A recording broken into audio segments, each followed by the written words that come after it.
نبی کریم صلی اللہ علیہ وسلم کی ایک عظیم الشان سنت یہ بھی ہے کہ اگر انسان سے غلطی ہو جائے، کوتاہی ہو جائے، زیادتی ہو جائے، تو انسان کو جب تنبیہ ہو تو وہ معذرت کر لے، توبہ کر لے۔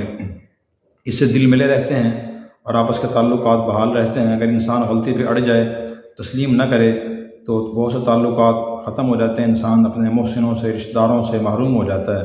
چنانچہ نبی کریم صلی اللہ علیہ وسلم نے اپنی زندگی کے آخری ایام میں ایک مرتبہ صحابہ کرام کو جمع فرمایا اور ارشاد فرمایا، اگر میں نے کسی پر کوئی ظلم کیا ہو، زیادتی کی ہو، کسی حق تلفی کی ہو، تو مجھ سے اپنا حق وصول کر لے یا بدلہ لے لے، یا مجھے وہ اللہ کی رضا کے لیے معاف کر دے۔ بھرے مجمع میں آپ صلی اللہ علیہ وسلم نے یہ بات ارشاد فرمائی۔ ایک صحابی کھڑے ہوئے اور اس کے یا رسول اللہ، ایک مرتبہ مجھے آپ نے چھڑی ماری تھی اور میں نے اس کا انتقام لینا ہے۔ تو آپ نے فرمایا کہ ٹھیک ہے، چھڑی منگوائی اور فرمایا کہ مار لیں سب صحابہ کے سامنے۔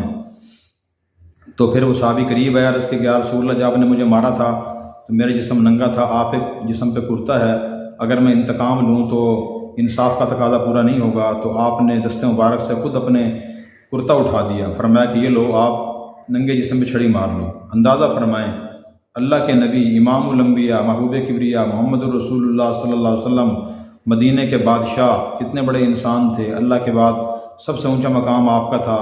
تو آپ نے سب صحابہ کے سامنے یہ فرمایا کہ مجھ سے انتقام لے لو، میں تیار ہوں۔ وہ صحابی قریب ہے، انہوں نے آپ کی مہر نبوت کو بوسہ دیا اور اس کے کہ یا رسول اللہ، میرا مقصد تو یہ تھا، آپ کہاں اس پہ ظلم و زیادتی کر سکتے ہیں۔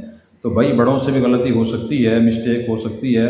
اگر بڑوں سے غلطی ہو جائے، کوئی زیادتی ہو جائے، غلط فہمی میں بھی غلط کام ہو جائے، تو آدمی معذرت کر لے۔ ہمیں اللہ تعالیٰ نے دعا سکھائی ہے، ربنا لا تؤاخذنا ان نسینا واخطانا، اے ہمارے رب، اگر ہم سے غلطی ہو جائے یا ہم بھول جائیں، ہمیں نہ پکڑنا۔ تو انسان سے بھول چوک بھی ہو سکتی ہے، غلطی بھی ہو سکتی ہے، ظلم زیادتی بھی ہو سکتی ہے۔ آدم علیہ السلام بھول گئے، انہوں نے درخت کھا لیا، پھر جیسے ہی تنبیہ ہوئی تو فوراً عرض کیا، ربنا ظلمنا انفسنا وان لم تغفر لنا وترحمنا لنکونن من الخاسرین، اے ہمارے رب، ہم نے خود پہ ظلم کیا، اگر آپ ہمیں معاف نہیں کریں گے، رحم نہیں کریں گے تو ہمیں بڑا نقصان ہوگا۔ دیکھیں، یہ انبیاء علیہ السلام کا طریقہ ہے، اور ایک مسلمان کو یہ ہدایت ہے کہ اس سے غلطی مسٹیک ہو سکتی ہے، اگر ہو جائے تو معذرت کرے، تلافی کرے، توبہ کر لے۔ تو یہ پسندیدہ عمل ہے۔ قرآن کریم میں اللہ نے فرمایا، ان اللہ یحب التوابین، اللہ توبہ کرنے والوں سے، معذرت کرنے والوں سے، تلافی کرنے والوں سے محبت فرماتے ہیں۔ اللہ ہمیں عمل کی توفیق عطا فرمائے۔